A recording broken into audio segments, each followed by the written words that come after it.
Batay po sa forensic examination, lumalabas na random ang pamamaril ng 2 menor de edad sa isang paaralan sa Tacloban City nitong Lunes.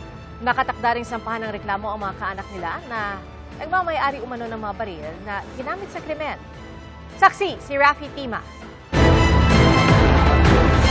Mula sa mga pinagtaguan nilang classroom, nagpulasan palabas ng San Jose National High School sa Tacloban ng mga estudyante kasunod ng sunod-sunod na putok ng baril. Ang ilan, nagkubli sa bahay ni Stel Miranda. Unang-una ko po narinig yung sigawan ng mga bata. Pagkasigawan po kasi nila, lumabas po ako. Pagkalabas ko po, nakakasalubong ko po sila. Tapos sabi po agad nila sa akin, "Ate, tulong, papasukin niyo po kami.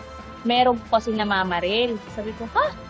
Kala ko po nung una may sunog. Alam mo po yung takot na po talaga sila. Nung nanginginig na po lahat ng katawan nila po na sobrang takot po na parang pati ikaw may iyak sa kanila. Yung itsura po nila na yung takbo na wala po na po silang mga sapatos, nakamedyas na lang po. Yung po grabe po yung mga mukha ng mga bata sa sobrang takot.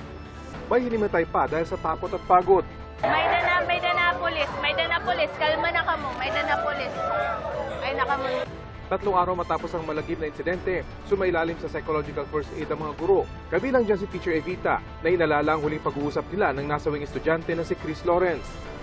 Tinulungan pa raw siya nitong magpasok ng mga gamit sa mismong silid kung saan nagtapos ang kanyang buhay. Nung pagkalapag niya, sabi ko, "Thank you, Vic." Nagsagot pa siya na, "Thank you, ma'am." Parang sabi ko, ito yung tumutulong na, siya na nga yung tumulong, siya pa yung nagpapasalamat. Last na nakausap niyo po siya. Yes po. Kaya sabi ko, parang Kanina, sinulubong ng yakap ng mga guro ang bumperong si Fire Officer 2 Ludwig Eric Sosa. Siya at isang nakasibilyang pulis ang humuli sa 15 taong gulang na shooter. Isa siya sa maraming itinuturing nilang bayani. Tapos ng forensic examination sa 2 baril na ginamit sa pamamaril, pati na sa bangkay at damit ng mga nasawi.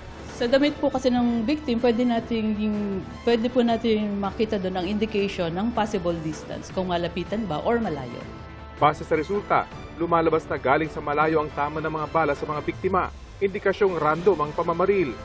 Mga vital organs din daw ang tinamaan sa mga biktima na kanilang ikinamatay. Ayon sa hepe ng Philippine National Police, nakatakda na rin nilang kasuhan ng pulis na tita ng shooter na si alias Nash ng paglabag sa Article 365 ng Revised Penal Code o negligence dahil sa pagpapabaya na makuha ang kanyang service firearm.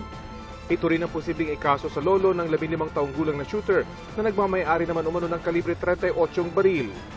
Wala pa silang bagong pahayag. Ako si Rafi Tima, ang inyo saksi.